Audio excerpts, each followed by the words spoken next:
નમસ્કાર, આપ જોઈ રહ્યા છો મંતવ્ય ન્યૂઝ અને ગુજરાત એટ 7 સાથે હું છું આપની સાથે નંદની। સમાચારોની શરૂઆત કરીશું।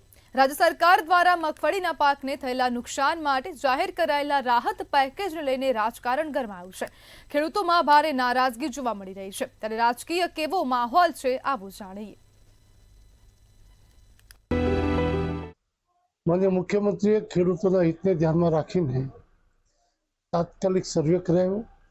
તમામ મંત્રીઓને સર્વેમાં મોકલ્યા। માનनीय કૃષિ મંત્રી જીતુભાઈ વાઘાણી ખુદ ગયા, માનनीय મુખ્યમંત્રી ભૂપેન્દ્રભાઈ પટેલ પણ ખુદ સર્વે કરવા ગયા અને આટલા ઝડપથી સર્વે કર્યા પછી 10,000 કરોડનું પેકેજ ખેડૂતના હિત માટે આપવું એ આવકારદાયક છે। રાજ્યસભાના સાંસદ રામ મોકરિયાએ આ રાહત પેકેજને આવકાર્યું છે। આ સાથે જ રામ મોકરિયાએ શું કહ્યું આવો સાંભળીએ। ખેડૂતોને જે આ માવઠાને કારણે ખૂબ જ નુકસાન આર્થિક રીતે ભોગવવું પડ્યું હતું, તેના વળતર રૂપે માનનીય મુખ્યમંત્રી શ્રી ભૂપેન્દ્રભાઈએ લગભગ 10,000 કરોડ રૂપિયાની ધનરાશિનો પેકેજ જાહેર કર્યો છે, જે ખેડૂતો માટે ખૂબ આનંદની વાત છે। હું પણ પોતે ખેડૂત છું। ખેડૂતની વેદના સમજી અને સરકારશ્રીએ જે સહાયરૂપ થવા પ્રયત્ન કર્યો છે, ખૂબ સરાહનીય છે। રાહત પેકેજને લઈ આમ આદમી પાર્ટીના નેતાઓએ પણ પોતાની પ્રતિક્રિયા આપી છે। આપના ઈસુદાન ગઢવીએ શું કહ્યું આવો સાંભળીએ। કે આ જે પેકેજ જાહેર કર્યું છે એ 10,000 કરોડનું જ છે માત્ર। ખેડૂતોને એક અંદાજ પ્રમાણે, હું તો કોડીનાર છે, જુનાગઢ છે, સોમનાથ છે, દ્વારકા છે, ખંભાળિયા છે, આ બધા વિસ્તારોમાં હું ગયો છું। ખૂબ પારાવાર નુકસાન ખેડૂતોને થયું છે।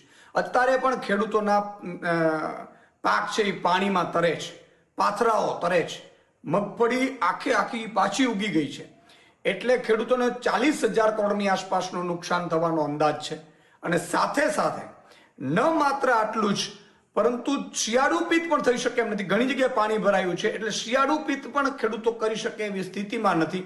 તો એનું શું, એના માટે સરકારે કોઈ જાહેરાત નથી કરી। રાહત પેકેજને લઈ આમ આદમી પાર્ટીના નેતા ગોપાલ ઇટાલિયાએ પણ પોતાની પ્રતિક્રિયા આપી છે। ગોપાલ ઇટાલિયાએ શું કહ્યું આવો સાંભળીએ। તોકતે વાવાઝોડા વખતે અમરેલી જિલ્લો, ગીર સોમનાથ અને જુનાગઢ જિલ્લાના અનેક તાલુકા અને ગામડાઓમાં નુકસાન થયું હતું। પેકેજ બધું જ ભાજપના માણસો ખાઈ ગયા। આ જે પેકેજ જાહેર થયું છે એ પેકેજ પણ મોટાભાગનું ભાજપના માણસો ખાઈ જવાના છે અને ખેડૂતોના નામે વાહવાહી લૂંટવાનું અત્યારે કારસ્તાન થઈ રહ્યું છે, એની હું નિંદા કરું છું। અમારી સ્પષ્ટ માંગણી છે આમ આદમી પાર્ટી તરફથી ખેડૂતો વતી કે ખેડૂતોનું સંપૂર્ણ દેવું માફ કરવું જોઈએ। ખેડૂતોને પર હેક્ટર 50,000 રૂપિયા તમામ નુકસાનીનું વળતર ચૂકવવું જોઈએ અને પલળેલી મગફળી કે સોયાબીન કે જે કંઈ પાક છે એને સરકારે ખરીદી લેવો જોઈએ। પાકને થયેલા નુકસાન માટે જાહેર કરાયેલા રાહત પેકેજ સામે ખેડૂતોમાં પણ ભારે નારાજગી જોવા મળી છે। ખેડૂતો આક્ષેપ કરી રહ્યા છે કે આ સહાય તેમના નુકસાનની સરખામણીએ ખૂબ જ ઓછી છે, જેના કારણે દેવું માફ કરવામાં આવે અને રાહત પેકેજ વધારવામાં આવે। બ્યુરો રિપોર્ટ, મંતવ્ય ન્યૂઝ। રાજ્ય સરકાર દ્વારા ખેડૂતો માટે સહાય પેકેજ જાહેર કરવામાં આવ્યું છે, ત્યારે આ સહાય પેકેજને લઈ ગુજરાત કોંગ્રેસના પ્રદેશ પ્રમુખ અમિત ચાવડાનું નિવેદન સામે આવ્યું। આજે ખેડૂત પાયમાલ થયો છે। સરકારે કહ્યું ઐતિહાસિક પેકેજ જાહેર કર્યું છે। દેશમાં હજારો કરોડના દેવા ઉદ્યોગપતિઓના માફ કરવામાં આવ્યા છે। આજે ખેડૂત દેવા માફીની આશા રાખીને બેઠો હતો। અમારી માંગ છે કે સરકાર પેકેજોના નાટક ન કરે, ગુજરાતના ખેડૂતોના સંપૂર્ણ દેવા માફીની જાહેરાત કરે। કે સરકાર ખાલી આ પેકેજોની વાતો ના કરે। ગુજરાતના ખેડૂતના માથે આજે 56,000 રૂપિયાનું દેવું લઈને જીવવાનું હોય, કુદરત રૂઠી હોય, ત્યારે વીઘે 3500 રૂપિયાની સહાય આપીને વાહવાહી ના મેળવો, ખેડૂતોની આંખોમાં ધૂળ ઝોકવાનું કામ ના કરો। પેકેજના નામે પડીકાની જાહેરાતથી ખેડૂતો સંતોષ નથી માનવાના અને કોંગ્રેસ પક્ષ ફરી માગણી કરે છે કે ગુજરાતના ખેડૂતોના સંપૂર્ણ દેવા માફ થવા જોઈએ। ગુજરાતમાં કમોસમી વરસાદના કારણે ખેડૂતોને આર્થિક સહયોગ પ્રાપ્ત થાય તે માટે મુખ્યમંત્રી ભૂપેન્દ્ર પટેલે ગુજરાત સરકારે ₹10,000 કરોડનું આર્થિક પેકેજ જાહેર કર્યું છે। આર્થિક પેકેજને ખેડૂત અગ્રણીઓએ આવકાર્યું છે। દાહોદ ખેતીવાડી ઉત્પન્ન બજાર સમિતિના ચેરમેન અને ધારાસભ્ય કનૈયાલાલ કિશોરે આ નિર્ણયને ખેડૂતો માટે મોટી રાહત ગણાવી છે। ખેડૂતોને સહાય આપવા માટે 10,000 કરોડનું બજેટ મંજૂર કર્યું છે, નાણાં મંજૂર કર્યા છે અને ખેડૂતોને જે પાક બાકી રહ્યો, સોયાબીન છે, મગફળી છે, અડદ છે, આ બધી જ વસ્તુઓ જે છે એને પણ ટેકાના ભાવે ખરીદી કરવા માટે 15,000 કરોડ જેવું નાણાં મંજૂર કર્યા છે। આના થકી જે ખેડૂતો પર જે આપદા આવી છે એ આપદામાં સરકાર ખેડૂતની સાથે છે, ખેડૂતની પડખે છે અને ખેડૂત કઈ રીતે આગળ આવે એના માટે સરકાર સતત સંવેદનશીલ અને પ્રયત્નશીલ છે।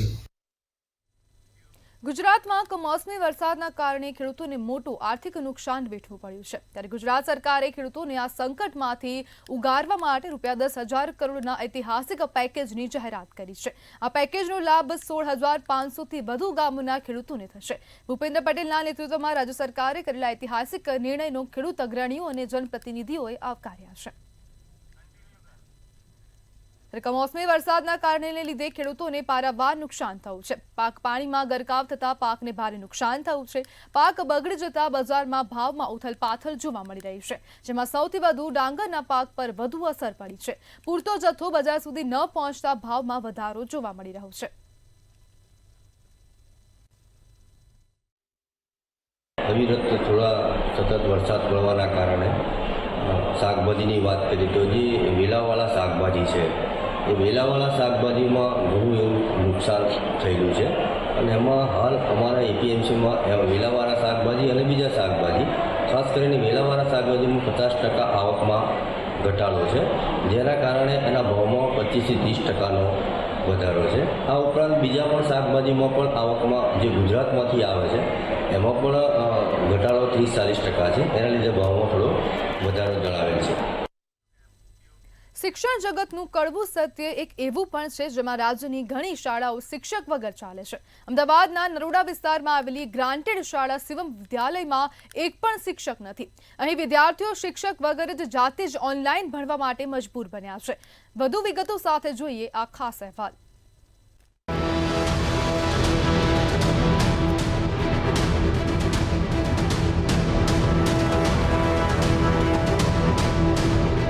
અમદાવાદના નરોડા વિસ્તારમાં આવેલી ગ્રાન્ટેડ શાળા શિવમ વિદ્યાલયમાં એક પણ શિક્ષક નથી।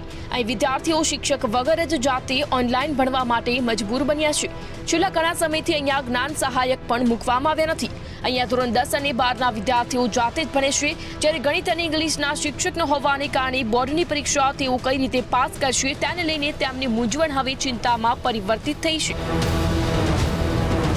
તો આ જ મુદ્દે આ શાળાના મેનેજિંગ ટ્રસ્ટી નરેન્દ્રસિંહ ઝાલા સાથે મંતવ્ય ન્યૂઝની ટીમે જ્યારે વાતચીત કરી ત્યારે તેમણે આક્ષેપ કર્યો કે જ્યારથી હું આ સ્કૂલનો મેનેજિંગ ટ્રસ્ટી બન્યો છું ત્યારથી અમે 6 વાર જિલ્લા શિક્ષણ અધિકારી કચેરીમાં અરજી કરી ચૂક્યા છીએ। સ્કૂલમાં એક ગેરકાયદેસર હોસ્ટેલ પણ ચાલી રહી છે। અમે આ બધી જ બાબતોનું ધ્યાન ડીઈઓને દોર્યું છે, છતાં કોઈ પણ કાર્યવાહી કરવામાં આવી નથી। શિક્ષકોની ઘટ હોવાથી અમુક વિષયો અમે નથી ભણી રહ્યા, જેનાથી એમાં અમને થોડુંક ઓછું આવડે છે। અમે અમારી રીતે સમજીએ છીએ। અત્યારે તો ધોરણ 10 છે એટલે શિક્ષક નથી, જેનાથી અમને ડર છે કે આ વિષયમાં અમારે શું થશે, તકલીફ પડશે પાછળ જઈને બહુ। અત્યારે હમણાં એક્ઝામ ગઈ, થોડી તકલીફ તો પડી છે, અમે અમારી મહેનત કરી છે, હવે જોઈએ છે શું થાય।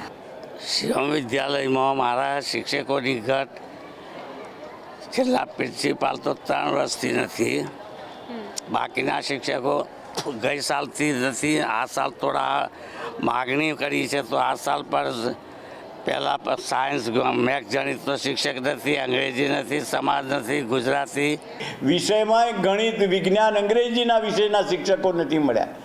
શિવમ તો એક દાખલો છે। હવે એમ જ 36 વિદ્યાર્થી હાજર હતા કે નહોતા એ બાબત જે છે એ ગૌણ બાબત છે। ગૌણ એટલા માટે હું કહું છું કારણ શિક્ષક ના હોય, આચાર્ય ના હોય, ક્લાર્ક ના હોય, કોઈ રણી ધણી ના હોય તો છોકરાઓ આવે ના આવે, ડિપેન્ડ્સ।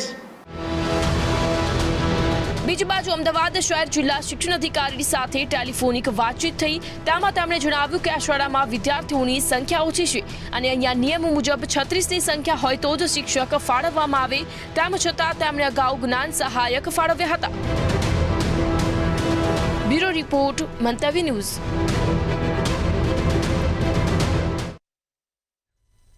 ભરૂચ ખાતેના લીમજ ગામે મજૂર વર્ગ પર અન્યાય થઈ રહ્યો છે. પાણી અને મજૂરીથી વંચિત આદિવાસી સમાજ મામલતદારના શરણે પહોંચ્યા હતા અને આવેદનપત્ર આપી યોગ્ય ન્યાય કરવા માટે માંગ કરી હતી. વધુ વિગતો સાથે જોઈએ આ ખાસ અહેવાલ.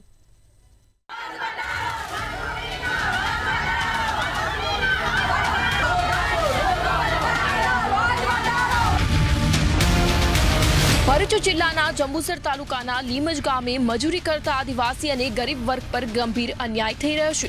ગામના આદિવાસી મજૂરો અને મજૂરી કરીને જીવન ગુજારતા પરિવારોને પાણી અને રોજગાર બંનેથી વંચિત રાખવામાં આવી રહ્યા છે, જેના કારણે સમગ્ર મજૂર વર્ગમાં રોષ ફાટી નીકળ્યો છે.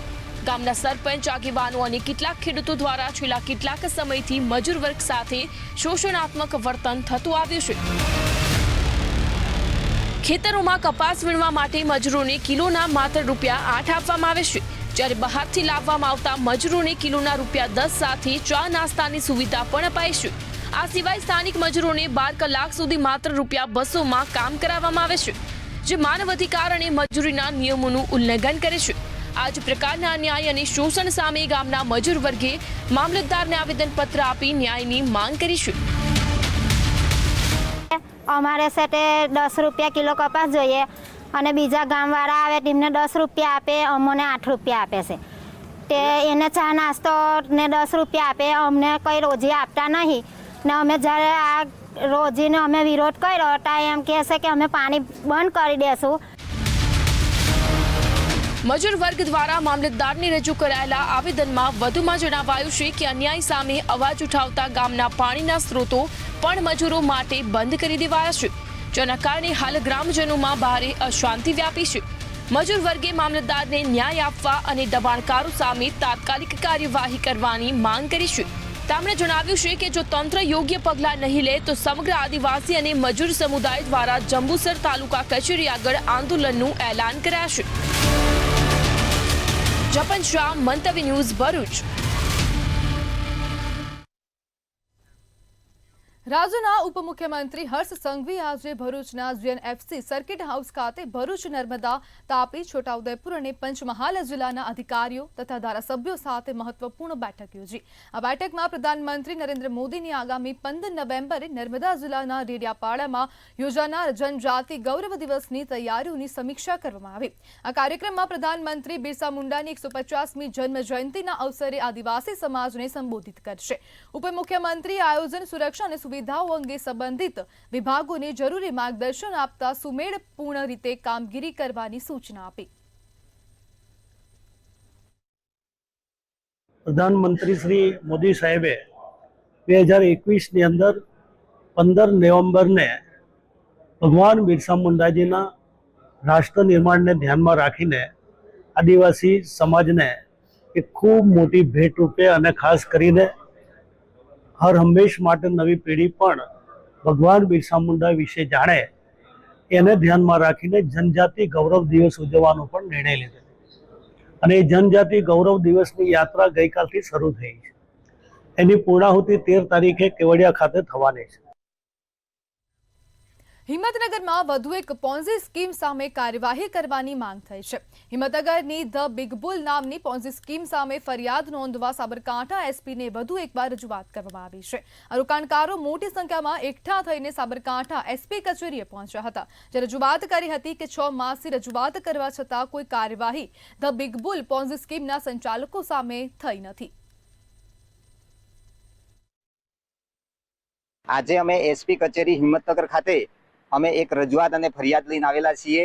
હિંમતનગરની અંદર અમરસિંહ મોલની અંદર બિગ બુલ પ્રાઇવેટ લિમિટેડ નામની એક કંપની છેલ્લા 2 વર્ષથી વધારેથી ચાલતી હતી. એનો માલિક છે જગદીશ ગોવિંદગીરી ગોસ્વામી, જામડાનો વ્યક્તિ છે. અને એ વ્યક્તિએ આજથી 2 વર્ષ પહેલા એટલે કે 11/5/2024ના રોજ એમની પત્ની શીતલબેન બંને મને એમની ઓફિસે બોલાવી અને મને લોભામણી લાલચ આપી અને 3 થી 4% વળતર આપવાની લાલચ બતાવીને મારી જોડે ટોટલ 2 લાખનું રોકાણ કરાયું છે. એક પોન્જી સ્કીમ ચાલતી હતી જેનું નામ હતું જગદીશગીરી ગોવિંદગીરી ગોસ્વામી, જે પ્રોપ્રાઇટર હતો, અને બીજા એના 2 પાર્ટનરો હતા.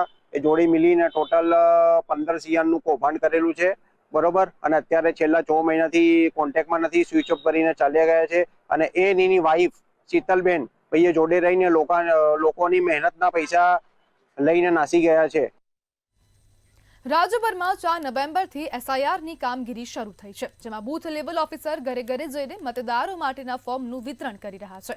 ફોર્મની અંદર ભરવાની માહિતીમાં ઘણી મૂંઝવણ અને પ્રશ્નો મતદારોના મનમાં રહેલા હોય છે. ત્યારે આવા સમયે જોહાપુરાના સામાજિક અગ્રણીઓએ લોકોની મફતમાં મદદ કરવાનું નક્કી કર્યું છે.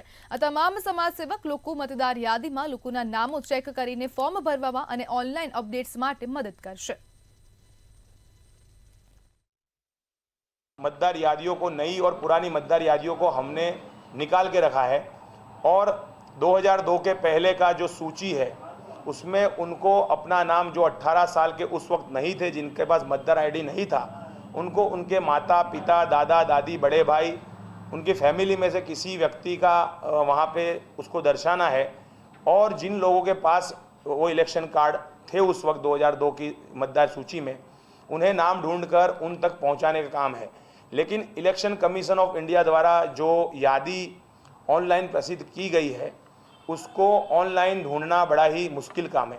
इसलिए हमने अलग अलग तरीके से सोसाइटियों को डिवाइड किया हुआ है, कुछ मोहल्लों को, कुछ चालियों को डिवाइड किया हुआ है और वो डिवाइड करके हम हमारी अलग अलग टीम को उसमें काम में लगाने वाले हैं. यहाँ पर हम सबको हमारी जो अपनी मकतमपुरा की इलेक्शन कमीशन द्वारा जो प्रसिद्ध की गई कॉपीज़ है, इलेक्शन जो डालना है वोट की, उस कॉपीज़ को हमारे साथ हमारे जो टीम के मेंबर्स है वो लेकर बैठेंगे. जो भी बंदा यहाँ पर आएगा अपना, उसको वो ढूंढ नहीं पा रहा है क्योंकि इलेक्शन कमीशन ने जिस साइट को दिया भी है उस साइट पर हम जब जाते हैं तो बहुत सी सारी कन्फ्यूजन्स क्रिएट होती है. कई लोग ऐसे जो अनएजुकेटेड है, जिनका वोट है, जो मज़दूर लोग हैं, उन लोगों को भी कहीं पर कॉन्फ्लिक्ट खड़ी हो रही है कि कैसे उनका वोट को हम ढूंढा जाए. तो हम उसके लिए यहाँ पर जो कैंप करने वाले हैं 2 दिन का. અમદાવાદના મોરૈયા ગામમાં હત્યાનો બનાવ સામે આવ્યો છે. અજાણ્યા વ્યક્તિએ યુપીના યુવાન પર હુમલો કરી હત્યા કરી હતી. સમગ્ર બનાવની જાણ થતાં પોલીસે ઘટના સ્થળે પહોંચી તપાસ હાથ ધરી હતી. પોલીસે સીસીટીવી ફૂટેજના આધારે આરોપીને ઝડપી પાડ્યો છે. ધંધાકીય અદાવતના કારણે હત્યા કર્યા હોવાનું સામે આવ્યું. મૂળ રાજસ્થાનના અને મોરૈયા ખાતે પોતાનું સલૂન ચલાવતા એવા અમરનાથ નાઈ તેની હત્યા નિપજાવેલી છે. આ ઘટનાની જાણ થતાં ચાંગોદર પોલીસ તાત્કાલિક જ ઘટના સ્થળે પહોંચી અને તેમણે જોયું તો તેનો અમરનાથ નાઈનો જે ભાણિયો તેની સાથે રહે છે તે ત્યાં ઘટના સ્થળે હાજર હતો અને તેણે સમગ્ર હકીકતની જાણ કરેલી હતી. જે સીસીટીવી ફૂટેજ અને ટેકનિકલ સોર્સની મદદથી આ ઘટનાનો સમગ્ર ભેદ ઉકેલાયો છે. આ હત્યાને અંજામ આપનાર આરોપી જે છે તેને પોલીસે ધરપકડ કરેલી છે. ભગવાન બિરસા મુંડાની 150મી જન્મ જયંતિ નિમિત્તે રાજ્યભરમાં જનજાતીય ગૌરવ વર્ષ તરીકે ઉજવણી થઈ રહી છે. જનજાતીય ગૌરવ રથયાત્રા આજે નવસારી જિલ્લાના ખેર ગામથી પ્રસ્થાન કરી રૂમલા અને ત્યારબાદ સુરખાઈ ગામે પહોંચી હતી, જ્યાં લોકો અને સ્થાનિક આગેવાનો દ્વારા રથનું સ્વાગત કરવામાં આવ્યું. જ્યારે કાર્યક્રમમાં મહાનુભાવોના હસ્તે આદિવાસી સમાજના તેજસ્વી તારલાઓ વિવિધ સ્પર્ધાના વિજેતાઓને પ્રમાણપત્ર આપી સન્માનિત કરવામાં આવ્યા હતા. માન્ય મુખ્યમંત્રીશ્રીના આગેવાનીમાં 14 જિલ્લા અને તમામ આદિવાસી સમાજ જ્યાં બહોળો રહે છે એવા તાલુકામાં આ જનજાતિ ગૌરવ યાત્રા પરિભ્રમણ કરવાની છે, એનું પ્રસ્થાન થયું છે. ખૂબ ભવ્ય રીતે એનું સ્વાગત થઈ રહ્યું છે. આજે બીજો દિવસ છે, નવસારી જિલ્લામાં છીએ. આ ગૌરવ યાત્રાનો મતલબ ખાસ કરીને જેમણે રાષ્ટ્ર નિર્માણમાં ખૂબ મોટું યોગદાન આપ્યું છે એવા ભગવાન બિરસા મુંડાજી 150મી જન્મ જયંતિ છે. સરદાર વલ્લભભાઈ પટેલની 150મી જન્મ જયંતિ નિમિત્તે દેશભરમાં વિવિધ કાર્યક્રમો યોજાઈ રહ્યા છે. દેશની એકતા અને અખંડિતતાનો સંદેશ આપવા 150 રાઇડરોએ કાશ્મીરથી કન્યાકુમારીની સાયકલ યાત્રાની શરૂઆત કરી છે. આ યાત્રા આજે છોટાઉદેપુર જિલ્લાના બોડેલી ખાતે પહોંચી હતી. તેમની સાથે મુંબઈની 68 વર્ષની મહિલા પણ જોડાઈ છે. તેમને fit India fit woman slogan સાથે લોકોને ફિટ રહેવા માટે જણાવ્યું હતું. अभी हम साइकिल राइड पे निकले हैं कश्मीर से कन्याकुमारी. हम 150 राइडर्स हैं. ये राइड सरदार वल्लभ भाई पटेल के 150वें जन्मदिवस के उपलक्ष्य में मनाई जा रही है. 150वां जन्मदिवस है तो इसलिए हम पूरे इंडिया से 150 राइडर्स सिलेक्ट हुए हैं. ये हमें कश्मीर से कन्याकुमारी जाना है. कश्मीर से हमारी श्रीनगर से हमारी राइड ये 1 नवंबर को स्टार्ट हो गई थी और ये 16 नवंबर को कन्याकुमारी में कंप्लीट हो गई. इस टोटल राइड में हमारा किलोमीटर कवर होने वाला है 4250, 4250 किलोमीटर हमारा कवर होने वाला है. यह जो यूनिटी राइड आयोजित की गई है भारत सरकार के खेल मंत्रालय द्वारा आयोजित की गई है, जिसके अंदर पूरे भारतवर्ष से 150 साइकिलिस्ट इसमें भागीदारी ले रहे हैं. और हमने यह राइड 1 तारीख को कश्मीर से स्टार्ट की थी और आज हम गुजरात में सरदार वल्लभ भाई पटेल जी के स्टैचू ऑफ यूनिटी पे पहुंच रहे हैं. तो बहुत ही अच्छा एक्सपीरियंस रहा और हम सबको ये संदेश देना चाहते हैं कि फिजिकल एक्टिविटी आप करते रहिए और अपने आप को तंदुरुस्त रखिए. मैं अभी सरदार वल्लभ भाई पटेल के 150 इयर्स का जन्म दिन के इसके लिए एक आयोजित किया हुआ एकता राइड में भाग ले रही हूँ. राइड टू यूनिटी और डायरेक्ट टू केयर कंपनी ये चला रही है. Fit India movement also is sponsoring this. So हम लोग सब बहुत भारत के सब राज्यों से अलग अलग साइकिलिस्ट लोगों को चुना गया है. ગાંધીનગરના બિઝનેસમેને 2 દીકરીઓ સાથે સામૂહિક આપઘાત કર્યાની ઘટના સામે આવી છે. તો શું છે સમગ્ર અહેવાલ આવો જોઈએ. પેટ્રોલ પંપના માલિકનો 2 દીકરીઓ સાથે બહાર નીકળ્યા હતા. બંને દીકરીઓના આધાર કાર્ડ કઢાવવાનું કહી પોતે 2 દીકરીઓ સાથે બહાર જવા રવાના થયા હતા. જોકે મોડી સાંજ સુધી તેઓ તેમની દીકરી સાથે ન આવતા પરિવારમાં ચિંતા વ્યાપી હતી. અત્રેના સાતેજ પોલીસ સ્ટેશન ખાતે અમને એક મનોજ દેસાઈ નામના વ્યક્તિએ ખબર આપેલ કે તેમના ભત્રીજા ધીરજભાઈ દેસાઈ, જાનવી અને જીયાના તેમની 2 પુત્રી સાથે ગુમ થયેલ છે. જેથી કરીને આ તપાસ અન્વયે અમારા પોલીસ દ્વારા તુરંત જ કેનાલ પર તપાસ કરતા તેમની ગાડી અને મોબાઈલ ફોન ત્યાં મળી આવેલા. ત્યારબાદ રાત્રે તરવૈયાઓની ટીમ દ્વારા પણ શોધખોળ કરવામાં આવે છે. જે અનુસંધાને આજે લગભગ સવારના ટાઈમમાં બંને જે બાળકીઓ છે જાનવી અને જીયાના તે બંનેના મૃતદેહો આજે મળી આવેલ છે અને એ ઉપરાંત તેમના પિતાજીની શોધખોળ હાલ ચાલુ છે. ઘરે છોકરાનો આધાર કાર્ડ માટે ફોટા પડાવવા જોઈએ એવું જાણવા મળ્યું અમને. એમના ઘરના લોકો એવું છે કે ઘરેથી ફોટા પડાવવા માટે જવું છે એવું કરી નીકળ્યા. સવારથી ઊભા છો 2 દીકરીનો મૃત્યુ મળ્યો. અમે લગભગ 10:15 વાગ્યાથી 2 દીકરીનો મૃત્યુ મળ્યા અને એમનો હજી અમારી આજુબાજુ પડે. પરિવારે સાંતેજ પોલીસ સ્ટેશનમાં 2 દીકરીઓ સાથે ધીરજભાઈ ગુમ થયાની ફરિયાદ નોંધાવી હતી. પોલીસ ફરિયાદના આધારે અલગ અલગ ટીમો બનાવી શોધખોળ હાથ ધરવામાં આવી હતી. જોકે ધીરજભાઈએ પોતાના પરિવાર સાથે ગાડીનું લોકેશન અને મોબાઈલનો પાસવર્ડ મોકલ્યો હતો.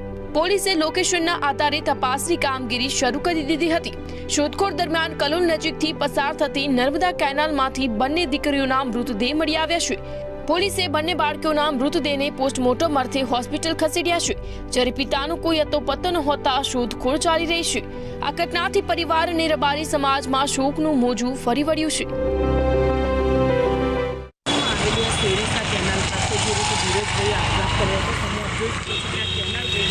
સવારથી જ લોકો જે છે ધીરજભાઈની બોડી જે છે તે બહાર નીકળવા કહેવામાં આવે છે કે પેટ્રોલ પંપના માલિકે 2 પુત્રી સાથે આપઘાતનો મામલો જે છે તે સામે આવ્યો છે. પેટ્રોલ પંપના માલિક ધીરજભાઈ દેસાઈએ પુત્રી સાથે નર્મદા કેનાલમાં આપઘાત છે તે કર્યો હતો. ધીરજભાઈ દેસાઈના પરિવારમાં કલોલના બોરીસા ગામના રહેવાસી છે અને ગઈકાલથી સેવિકાની પરસ્પર વચ્ચેનો કેનાલ જોડવાની વચ્ચે આપઘાત જે છે તે કર્યો છે. સવારથી જ લોકો જે છે તે અહીંયા આવી પહોંચે છે. 10 વર્ષની દીકરી જે છે જાનવીને 4 વર્ષની જીજ્ઞાસા જે છે તે કેનાલમાં તેમને જીવન જે છે તે ટૂંકાવ્યું છે. ધીરજભાઈ ઘરેથી આધાર કાર્ડનું કહીને નીકળ્યા હતા અને આ એ જ કેનાલ છે ત્યાં ધીરજભાઈએ પોતાની 2 દીકરી સાથે આપઘાત કર્યો હતો અને સાથે કહી શકાય કે આ એ જ કેનાલ છે જ્યાં દીકરી જે છે તેમનો મૃતદેહ જે છે તે બહાર કાઢી દેવામાં આવે છે. પણ ધીરજભાઈ જે છે તેમની બોડી જે છે તે હજી નથી મળી રહી. મંતવ્ય ન્યૂઝ કલોલ. ગુજરાતમાં કમોસમી વરસાદના કારણે ખેડૂતોને મોટું આર્થિક નુકસાન વેઠવાનો વારો આવ્યો છે। ત્યારે ગુજરાત સરકારે ખેડૂતોને આ સંકટમાંથી ઉગારવા માટે ₹10,000 કરોડના ઐતિહાસિક પેકેજની જાહેરાત કરી છે। આ પેકેજનો લાભ 16,500થી વધુ ગામોના ખેડૂતને થશે। ભૂપેન્દ્ર પટેલના નેતૃત્વમાં રાજ્ય સરકારે કરેલા ઐતિહાસિક નિર્ણયનો ખેડૂત અગ્રણીઓ અને જનપ્રતિનિધિઓએ આવકારો કર્યો છે।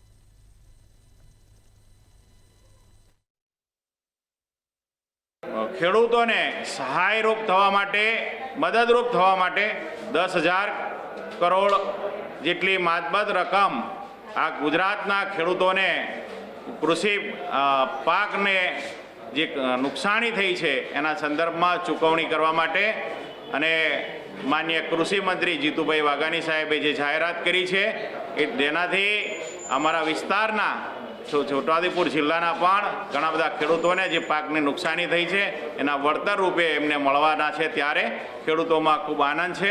કમોસમી વરસાદના કારણે ગુજરાતમાં મોટા પ્રમાણમાં ખેડૂતોને જે નુકસાની થાય છે એનું સર્વે થયા પછી ગુજરાત સરકાર દ્વારા ખેડૂતોને મદદરૂપ થવા માટે 10,000 કરોડ રૂપિયાનું એક સહાયનું પેકેજ જાહેર કર્યું છે। ત્યારે ગુજરાત સરકાર જે ખેડૂતોને વારે આવી તે બદલ એમનો આભાર માનું છું। ગુજરાતમાં છેલ્લા થોડા દિવસથી શુષ્ક વાતાવરણ છવાયેલું છે। ગુજરાતમાં પવનની દિશા બદલાઈ છે, જેના કારણે હવામાનમાં પણ બદલાવ આવ્યો છે અને શિયાળાની ઠંડીએ ધીમે ધીમે દસ્તક આપી છે। રાજ્યમાં વહેલી સવારે અને મોડી સાંજે ઠંડા પવનનો અહેસાસ થતા રાત્રિ તાપમાનમાં સ્પષ્ટ ઘટાડો અનુભવાય છે। ઉત્તર પૂર્વથી પવન ફૂંકાવાને કારણે તાપમાનમાં ઘટાડો નોંધાવાનો અંદાજ વ્યક્ત કરાયો છે।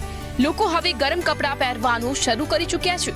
ત્યારે હવામાન વિભાગના અનુમાન મુજબ રાજ્યમાં આગામી દિવસોમાં ઠંડીનો ચમકારો વધશે। ખાસ કરીને ઉત્તર ગુજરાત અને કચ્છના વિસ્તારોમાં રાત્રિના તાપમાનમાં 2 થી 3 ડિગ્રી જેટલો ઘટાડો થવાની શક્યતા છે। તેમજ ગઈકાલે સૌથી ઓછું લઘુત્તમ તાપમાન નલિયા ખાતે 16.3 ડિગ્રી સેલ્સિયસ અને મહત્તમ તાપમાન 33.5 ડિગ્રી સેલ્સિયસ નોંધાયું હતું, જ્યારે ભુજમાં મહત્તમ તાપમાન 34.5 ડિગ્રી સેલ્સિયસ અને લઘુત્તમ તાપમાન 18.8 ડિગ્રી સેલ્સિયસ નોંધાયું હતું। આમ સૌથી ઓછું ઠંડુ ભુજ અને સૌથી વધુ ઠંડુ નલિયા શહેર નોંધાયું હતું।